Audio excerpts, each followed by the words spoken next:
Assalamualaikum warahmatullahi wabarakatuh. Kami dari kelompok 5 akan mempresentasikan tentang brand and product decision in global marketing.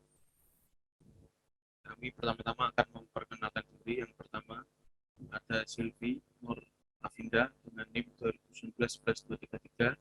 Yang kedua Gita Fitrotul Nurul Sifa dengan NIM 2019-274. Yang ketiga Vivi Arina Mahulida Irfanti dengan NIM 2019-271.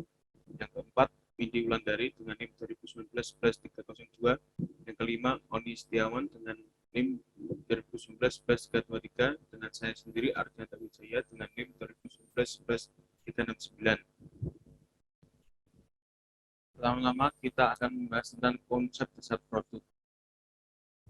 Konsep dasar produk adalah barang, jasa, atau ide dengan atribut berwujud dan tidak berwujud yang secara kolektif menciptakan nilai bagi pembeli atau pengguna.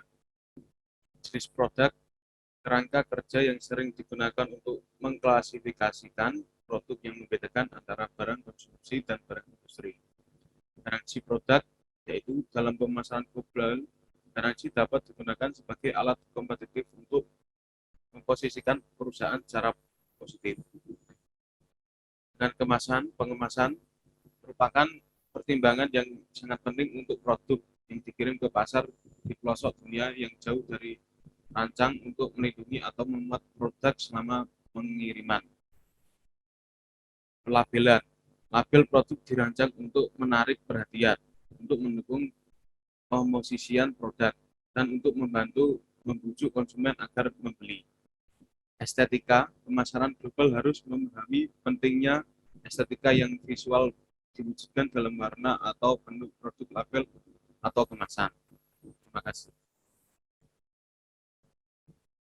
Konsep dasar branding. Sebuah merek adalah kumpulan gambar dan pengalaman yang kompleks di benak pelanggan. Citra merek adalah salah satu cara yang membedakan para pesaing di sektor industri yang sama. Salah satu konsep branding yang paling penting adalah brand equity. Ini mewakili nilai total yang diterima produk sebagai hasil dari investasi kumulatif perusahaan dalam pemasaran merek. Ekuitas merek juga dapat dilihat sebagai aset yang mewakili nilai yang diciptakan oleh hubungan antara merek dan pelanggannya. Produk dan merek lokal. Produk lokal atau merek adalah produk yang telah mencapai kesuksesan di pasar domestik atau pasar nasional. Terkadang, sebuah perusahaan global menciptakan produk dan merek lokal dalam upaya memenuhi kebutuhan preferensi dan pasar negara tertentu. Produk dan merek lokal juga menjadi urat nadi perusahaan dalam negeri. Masuk ke produk dan merek lokal yang mengakar dapat mewakili rintangan kompetitif utama bagi perusahaan global di pasar negara berkembang. Di Cina misalnya, perusahaan barang olahraga yang dimulai oleh juara Olimpiade Li Ning menjual lebih banyak sepatu Keds daripada Nike. Produk dan merek internasional.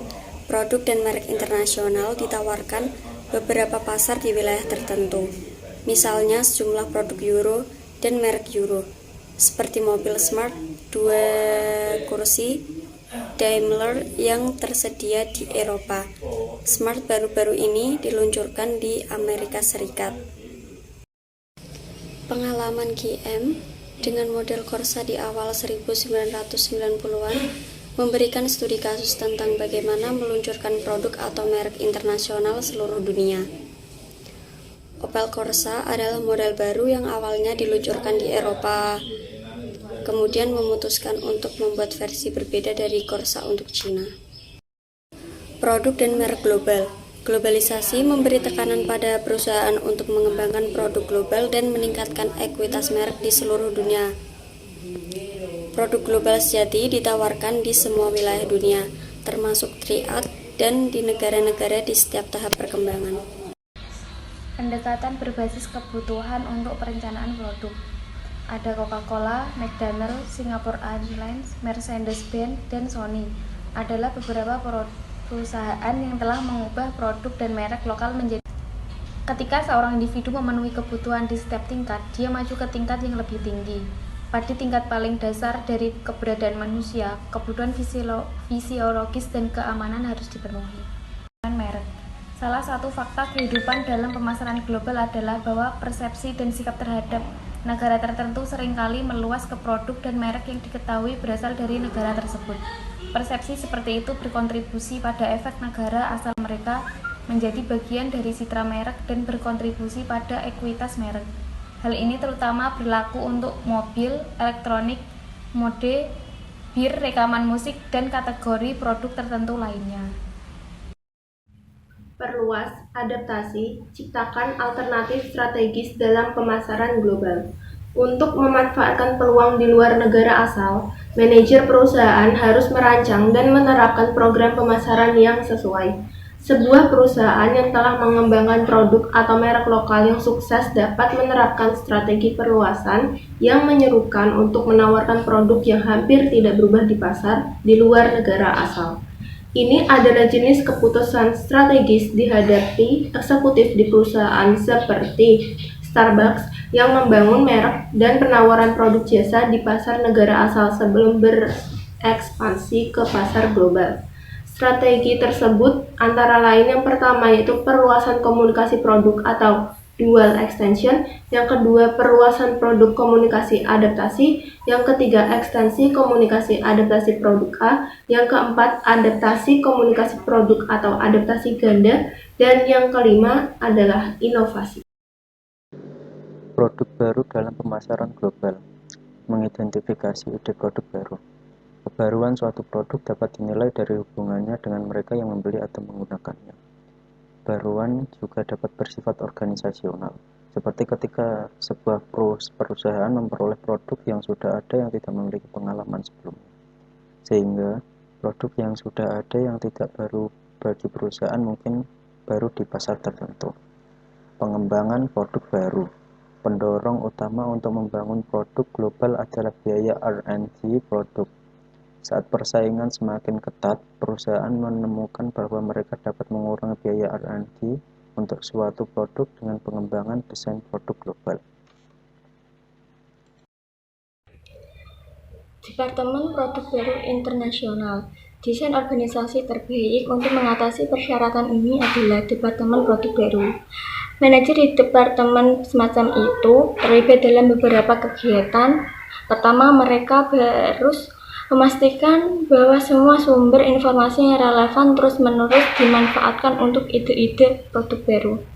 Kedua, mereka harus menyaring ide-ide ini untuk mengidentifikasi yang sesuai diri untuk penyelidikan. Ketiga, mereka harus menyelidiki dan menganalisis ide-ide produk baru yang dipilih. Akhirnya, mereka memastikan bahwa organisasi memberikan sumber daya kepada kandidat produk baru yang paling menjanjikan dan terus terlibat dalam program pengenalan dan pengembangan produk baru yang teratur di seluruh dunia. Selanjutnya, menguji produk baru.